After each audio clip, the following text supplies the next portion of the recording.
Hey everyone, welcome back to the Jedok Geom series, where we explore the Admiral sword, a Korean sword from the Joseon dynasty.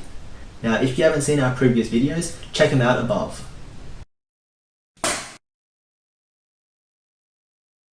So today we're going to talk about the Turo as it's practiced in Korea and the 4 parts that I think the form can be broken down into.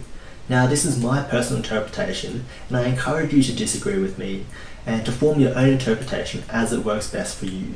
Jedok Geom is a blank canvas and it's waiting for it to become your own sword form. So let's talk about the Turo of Jedok Geom. Now, a Turo is basically a sword pumse, a sword kata. It's basically a sword pattern, a set of predefined moves and stances that you go through to help you train. Now, Jedok Geom wasn't originally created as a Turo, but it was done that way so that it could help the Korean soldiers learn it quite quickly. And it follows in line with Chinese martial arts, then they like to have these sorts of patterns. Now, sadly, in Korea, now it is almost exclusively practiced only as the Turo. And I think there's a few problems with that because it becomes very much like a dance.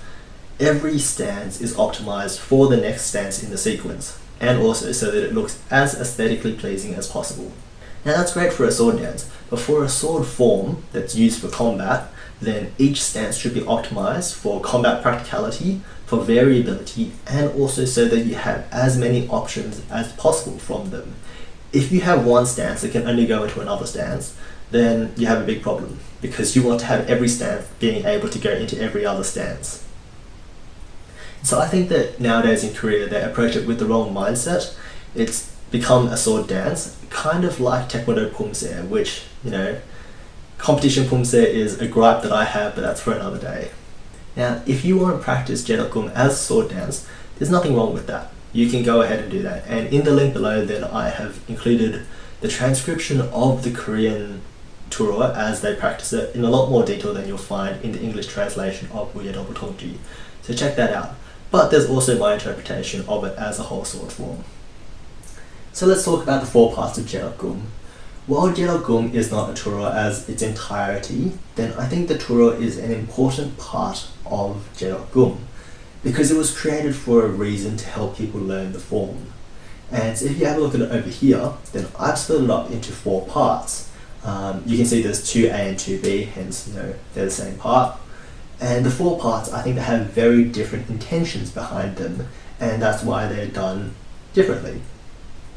So if we have a look at part 1, I call this advance, and it's the first advance into enemy territory, and you can see that they use very wide sweeping blows with spins. And I think this is really good for a battlefield form, because when you spin, then you prevent enemies from getting close to you, and you can also attack. So on a battlefield, unlike in a duel where your attention is focused on the other person, and the other person's attention is focused on you, in a battlefield everyone's attention is everywhere. And in this way, you can focus on attacking without worrying about someone coming from the side and cutting off your head when you're not looking.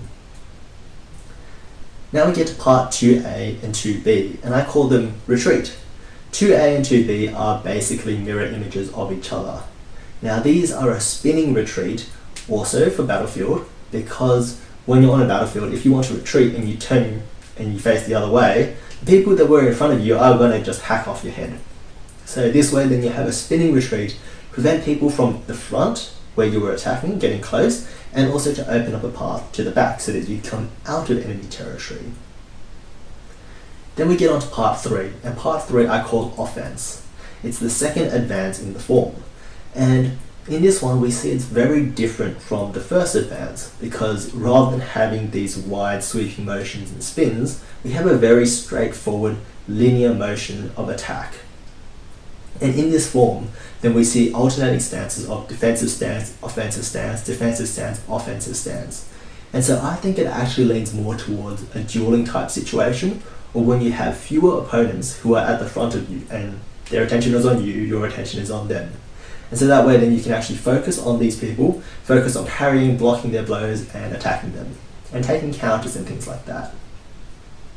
And finally we come to part 4, which I call special forms. Part 4 is very different to the rest of the Turo, because here we see the introduction of flashy forms, which are things that weren't done before. The rest of the form is very straightforward, practical, meant for combat use. Part 4 differs in that respect because you see these things that aren't really so practical. They're quite flashy.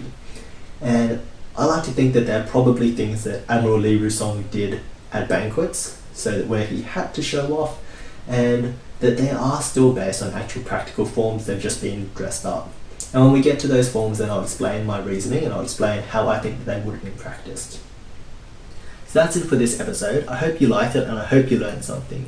If you check on the link down below, you can see my writings and my transcript of Jedok Geom, and I've transcribed the form as it's practiced in Korea. It's completely free and it's completely free to share with your friends, and I hope you do, just to make the form a little bit more accessible to the English speaking community. Now I'd really appreciate it if you give this video a like and a subscribe, and with that I'll see you on the next episode.